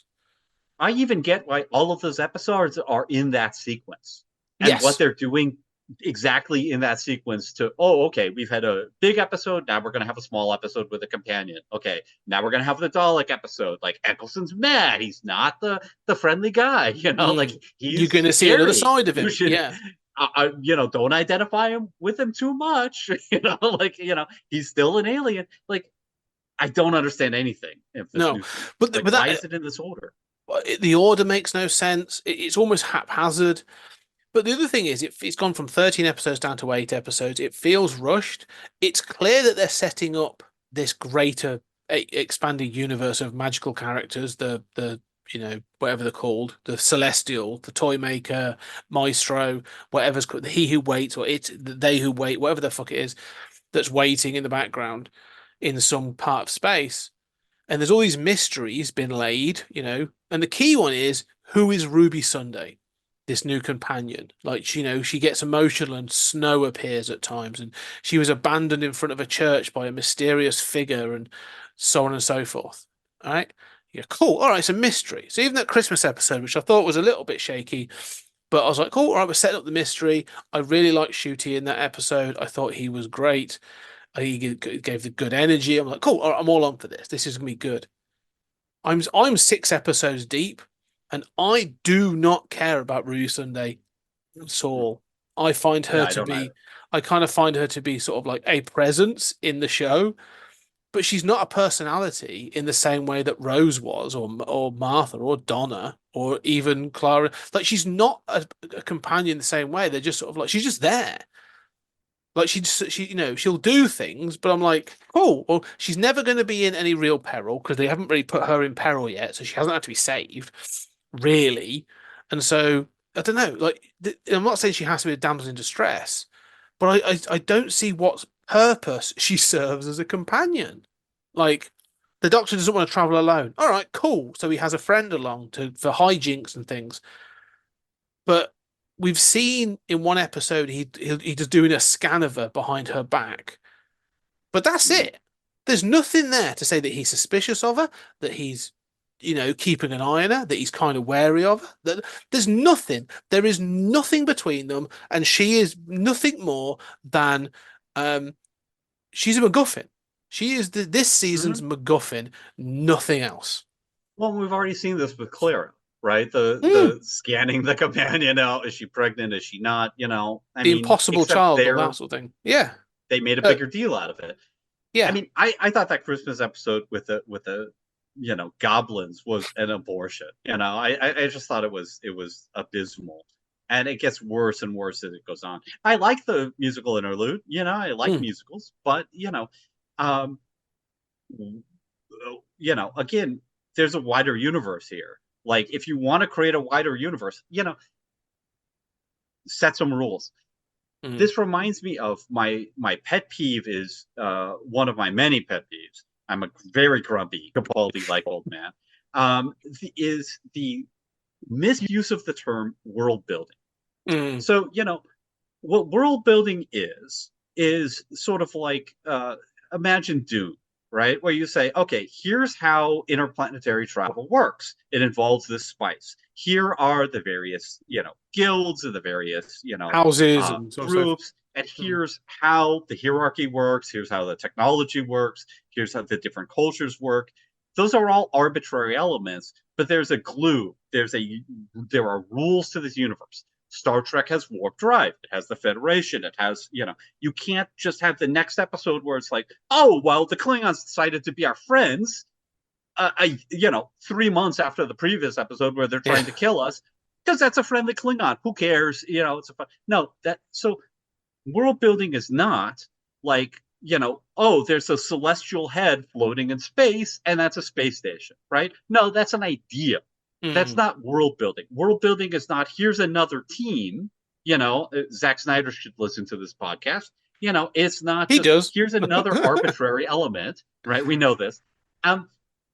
It's that glue that keeps it together, right? It's the rules of magic in John Constantine that make it work, right? Yes. It's the rules beyond, of what warp drive can do. If a phaser can destroy a planet in one episode, it can't, get,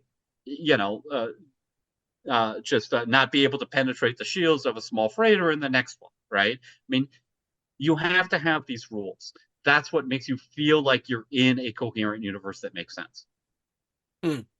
I watch a lot of movies today, and I think this is not world building, and I hate when it's referred to as world building. This is not world building, what's going on in Doctor Who. Adding these, they're clearly like the champions from, Silver Surfer. Adding these guys, it's adding elements, but I have no idea how this universe works. Again, I know I'm the structuralist, I'm the continuity guy, but I have no idea what world I'm in. And a lot of it, so beyond that gripe of sort of just establishing elements, but not establishing any through line or rules to how anything works, or continuity or any of it. Beyond that is this problem of what grounds the show. Because as somebody who encountered Doctor Who as already somebody who was a Trekkie, right? Who had I went to Star Trek conventions, as a young adult, right? I encountered Doctor Who previously, but, Trek was a through line for me. Trek, I know how that world works. And yes, there are elements that don't quite fit in one episode or another. There are inconsistencies, but you kind of ignore them, and the show ignores them, and it establishes. But there's a core baseline. Feels like. Yes. Yeah, I know how the rules of that universe. I know how far it is from some of the stars in that universe, right? I know what quadrant everything's in. I know the politics of those quadrants, right? And then Doctor Who is like the British Star Trek. Okay, if you think of Doctor Who as the British Star Trek, it has a much more absurd premise. There's an alien with a police box who travels through time and space. Okay, this is utterly absurd, and that's where you get these whimsical elements. But the idea is we're going to take this whimsical alien and we're going to plop him down in real life history and in, apocalyptic settings and all of that. And you have a companion who's from Earth, and you have constantly this grounding element that you're taking this absurd idea, but you're going to treat it seriously. And more or less, that's what Doctor Who's always been. Even through New Who, you were talking about the way that those companions give you an audience identification figure and kind of ground you. What is grounding us in the Whoniverse? What are the rules of that universe? What does it feel like? I have no idea. It's just all whimsy all the time. The whimsy has taken over, and it's a lot less fun than it should be. I want to I'm going to introduce a couple of things. We've got to start heading out in a minute. Yeah. But this is the thing. You are right, and I'm in a similar place where, it started out and you go, okay, they're coming big. They've got Space Babies, which is a comedy episode. They've got Maestro, which is which is a follow up.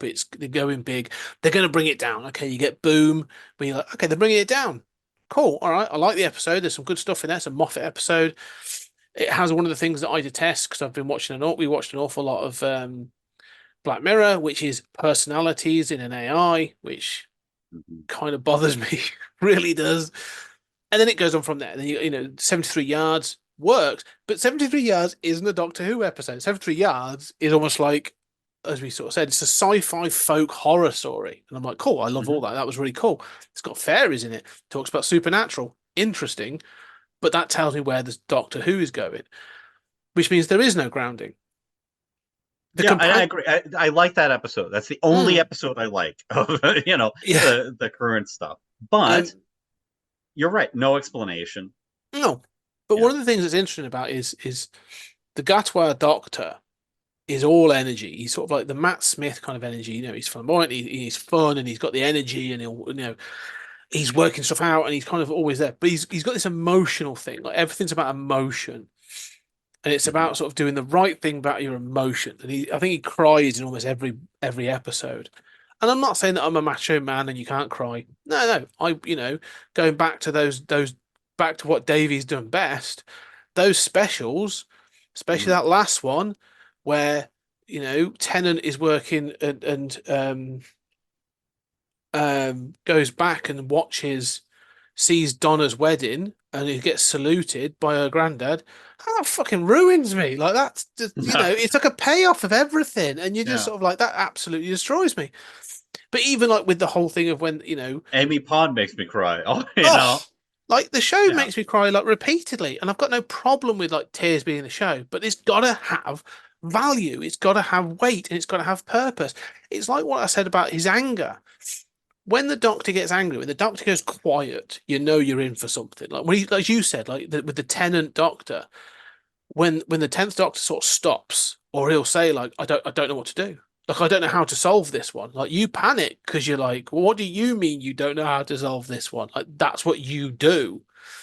It gives you that barometer of how dangerous something is, how messed up something is. With this one, he runs, he doesn't run, he does this, he does that. Like, there's no consistency in how he how he treats things.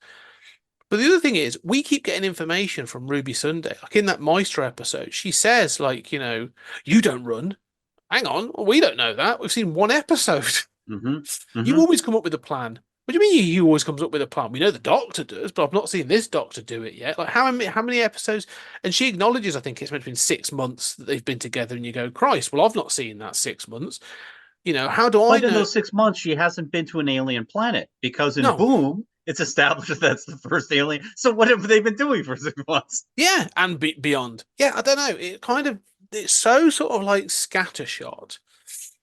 And I know it's supposed, but it almost feels so much like they've gone, right, Russell, what we want to build up a mystery to a big finale that we're going to be showing on cinema screens, and it's going to be on Disney Plus, and it's going to be all this. So do that, but you've got 8 episodes. So what we want is all thriller, no filler. And unfortunately, without the filler, it kind of just sort of is being punched in the face constantly. And I can't cope with it, but I'm just like, there's no downtime. I'm not getting. I don't know the characters. I don't understand what their relationship is. I don't see a conflict between them. The Doctor's happy all the time with everything, apart from when he cries in an emotional moment because he's so in touch with his emotions. Cool, but can I just say, like you and I, and I think you and I have touched on this before, like with all these shows, you're the structurist. I'm the one that's sort of like narrative and character. That's sort of always been our sort of counterbalance. So I'm looking at this character and going, we talked about with the classic Doctor was the confidence and arrogance of an aristocrat. He was the killing officer. Like he would walk into a room and do the stupid things and say the daft things, but like would make people follow him. And that sort of air is there with the new Who Doctor, the sort of those, sort of 9 and onwards. But it's sort of like tinged by tragedy that he doesn't kind of want to do that because he knows what's happened in the Time War. So he's carrying the guilt and the tragedy of that. So it's there. There's the rage, the guilt, all that kind of stuff, and he's fighting it off constantly. Cool, that's a conflicted character. You're going to get that conflict in situations where he may have to let someone die, or he can't intercede because history's got to take its toll. Well, what's this Doctor got then? If he's just sort of able and in tune with his emotions the entire time, and he's completely balanced and able to deal things, then all right, well, I don't really care then because there's no psychological issues to deal with. So I'm like, all right, well, if he's cool, I've got psychological messes. I'm trying to deal with stuff all the time. So everybody else. So all right, so the Doctor's just completely okay all the time, and it just feels kind of almost bland. It feels all color, no depth. And I'm so struggling to connect with it on any sort of on those character levels. Well, I have to say, and I don't know how this would go over. It feels like a super gay show, right? I mean, the Doctor is playing, a flamboyant character. Okay, and I say this like, look, I am the biggest fan. My culture is super gay. Okay, I am the biggest fan of Baz Luhrmann. I've seen every John Waters movie. I'll watch anything Ryan Murphy makes. And I love spectacle for its own sake. That's fine. But you think about like something like Moulin Rouge or even Rocky Horror Picture Show, right? There's always that character who is thrust into the world, the gay world of of the show, of the musical, of the transvestite, of the whatever, right? Who serves as a kind of like audience identification figure. Even in something like Pose, where really it tries to have the straight cis perspective in the first season, but then really it's just like, oh, actually we don't need this. You identify with the real world experience of trans people who are down on their luck and love finding this community, right? The TARDIS is now that gay community where everything is bright and everything's fun and everything's over the top, and it's a walking Baz Luhrmann production, right? That's awesome. I am totally down with this. But then I always call her Rose. Ruby Sunday has to be that audience identification figure. You have to do what you did so well with Rose again. And, you can have exactly this Doctor. You can tell these kind of over-the-top stories with a little more logic, but, give us the grounding. Give us that character who's, it's the Chronicles of Narnia, right? Where you open the wardrobe and suddenly you're in the magical world. I get that if you want the Doctor to be that and you want to have these over-the-top cosmic characters, you can do that fine, but give us that grounding. Give us that, that joy of being on the Enterprise and looking at the Earth for the first time, right? Give us that sense of joy, of wonder. And instead, we don't ever get that sense of wonder. We just get Guardians of the Galaxy with Doctor Who. Yeah. No, that's a good point. I mean, I'm careful with my language on this. They say it's a super gay show. It's fine. It's. I like that about it. I mean, I'm fine. I like that as a different take, and I'm fine with that. It just feels shallow in the sense of And we've seen. I'm not. This is not even a knock on Davies because I've seen him do that first era that I've literally lauded up and I think is amazing. And I'm not so worried about the gay show. Like, look at, like, say, Jack Harkness and these other characters. I'm like, yeah, cool, fine. I'm happy that that's not a problem. Like, a character sexuality, you need that diversity. Not a problem. Not worried about it. But it needs to have conflict in some way. His first show, I've watched it, Queer as Folk. Like, fuck, like if ever there was going to be a show about like being introduced to the gay world and that sort of the complexities of it as coming out and all that other stuff, like that show is hard to watch at times. It's kind of like emotionally impactful. Like it's a milestone in British television. But this just kind of feels, as you say, sort of as you in that marvelly Disney way of like it's all fun all the time and don't worry about it, because we're all sort of like all okay with each other, and anyone that's not okay with each other is the baddie. Mm-hmm. And you go, cool, all right. So there's no one complex going on. I mean, Dot and Bubble tried to do sort of this. They did this subtle thing of racism and da da da. It feels so. It's all the worst impulses of Black Mirror that it felt like a cheap Black Mirror episode where I was like, oh, this is a Netflix Black Mirror episode that I would have hated. But I don't feel where this is going. Where like there's moments where you're supposed to have this thing of like, oh, the relationship. They keep calling themselves their best friends, and it's all high fives, and we're looking after each other. But I'm like, okay, cool. But that Ruby is something different. But you constantly keep putting her in these situations and doing this stuff. But we're going to lead up to this big reveal at the end. Okay, cool. Why should I care about that? What does that mean? We've seen her life and we've seen some of her family and her stuff, but I don't care. What if it turns out that she is God, right, or some celestial or whatever? Why should I care? How does that impact anything other than to say, well, she's now super powered as well? All right, cool. But what does that do? How does that stop her from going home and seeing her mum in that London flat? How does that stop her from doing anything? Does it stop her from doing anything? Doesn't need to make a difference. Like it makes nothing matters. And I don't think that. No, I agree. Well, think about I cared, as cheesy as it was, when Rose became Bad Wolf, right? And it basically becomes Phoenix, right? Yeah, from exactly X-Men. that. I cared about Rose. This is a girl, who's a hard luck girl who's been thrust into these extraordinary circumstances, and you feel like, oh, this is burning out her brain. Like there are stakes here. What are the stakes?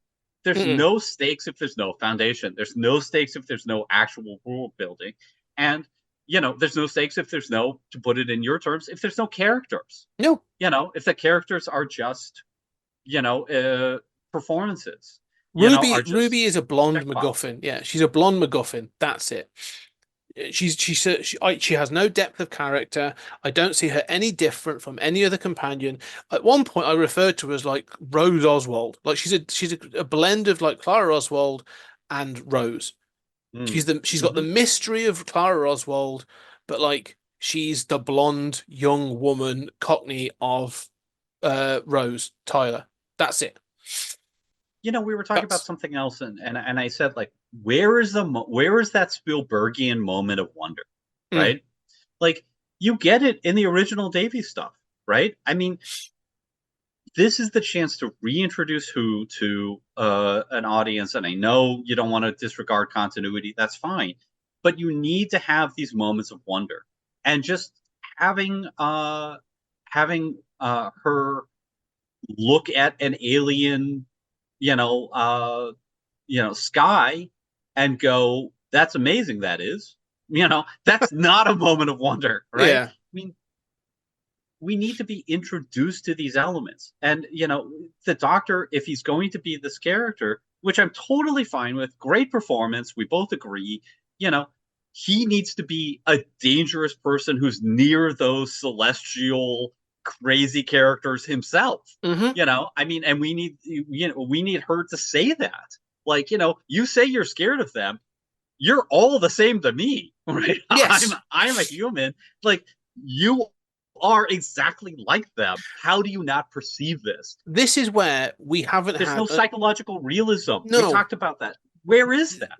This is the thing. I think that you made a really good point, and I think we'll end on this. Really, is this idea of the Doctor is alien, and you said you be careful with identifying with him too much. Mhm. And I think with each of the Doctors so far, all of them actually, I think they've done this relatively well at times. They'll give you a moment where you go, "Oh shit!" Like that's we've seen the fun side, but now we're seeing, like you said, the Dalek episode in with Eccleston, when it's all been sort of like, oh, we've seen Ghosts with Charles Dickens, and we've seen this, and we've seen that, and oh Christ, like now he's faced with the Dalek, and like he is a different person. There's an anger and a fury and an emotional wave hits him. Yeah. Rose is scared of him. Rose is scared of him. Yeah. Like she realizes, Right. she's like, I don't know you. And the same with Tennant. Like Tennant has those moments where you see it, and I think one of the best ones is it's with Martha, but with Family of Blood. Like we've seen it with Rose when he's been in place as John Smith, and at the end of it, like he's like, "No, I'm going to punish you, and I'm going to do this," and you're like, "Oh shit!" Like he's doesn't mean he means business. Like he's not messing around anymore. And you get those moments where you kind of get scared of the Doctor because you realize like he's not one of us, and he can do crazy things.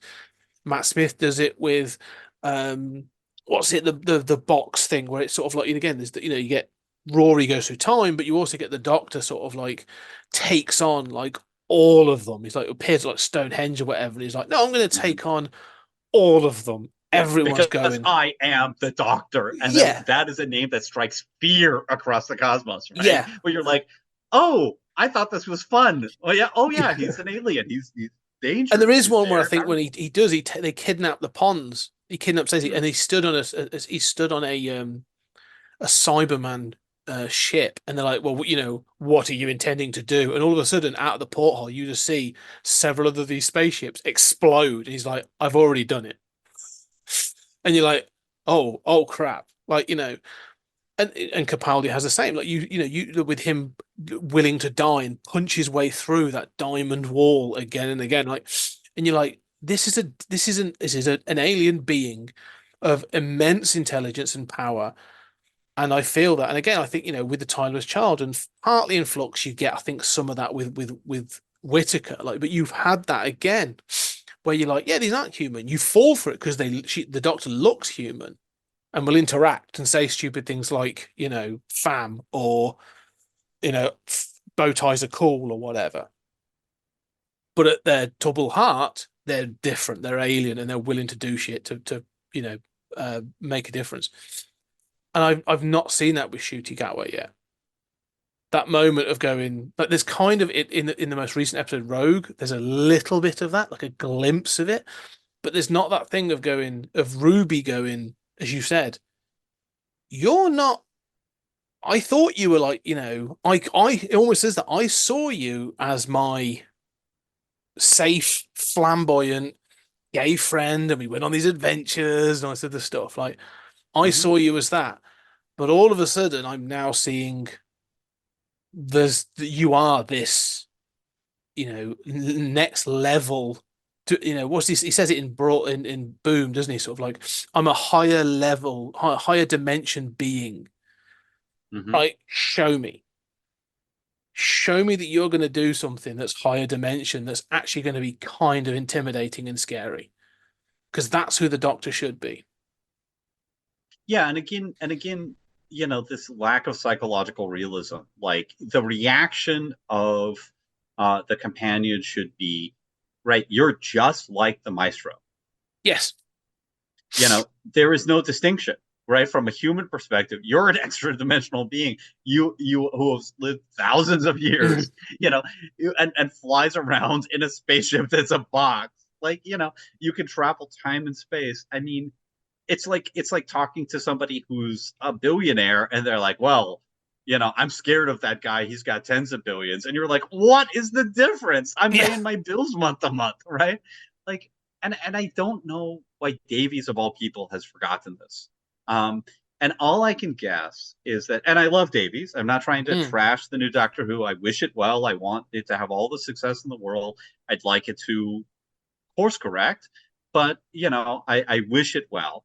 But it feels as if with all the Disney money, it's sort of like looking at Zack Snyder, looking at the Mm-hmm. Marvel Cinematic Universe and saying, right, this is what's popular now.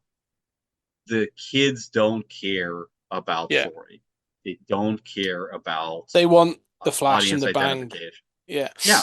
The moment I'm thinking, I'm going to end on this. The thing I Yeah. think about is from all those early is I think it was more in the Moffat era, but it was the musical cue. There was some, I mean, some of the score of Doctor Who has also been a fantastic. I think I forget the guy's name, but they've changed the sort of intro theme, but mainly the score of the episodes. But there's a bum bum bum bum bum bum bum bum bum, and you're like when that kicked in, you were like, oh, like Yeah.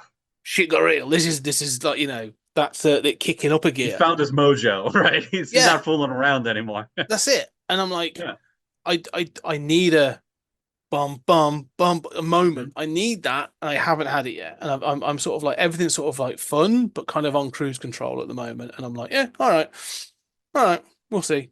It's not engaging me. I don't care about Ruby. Shooty Gatwa's fine. He's fun as a Doctor. I think he's very much almost like I'm feeling a little bit David like Troutman out of it, Troughton, where it's sort of like he's fun and quirky and this sort of thing. He's gonna be different, but like it kind of feels a bit hollow at the moment where I'm like, yeah, all right. I'm not kind of if I was to bump into this Doctor, I wouldn't be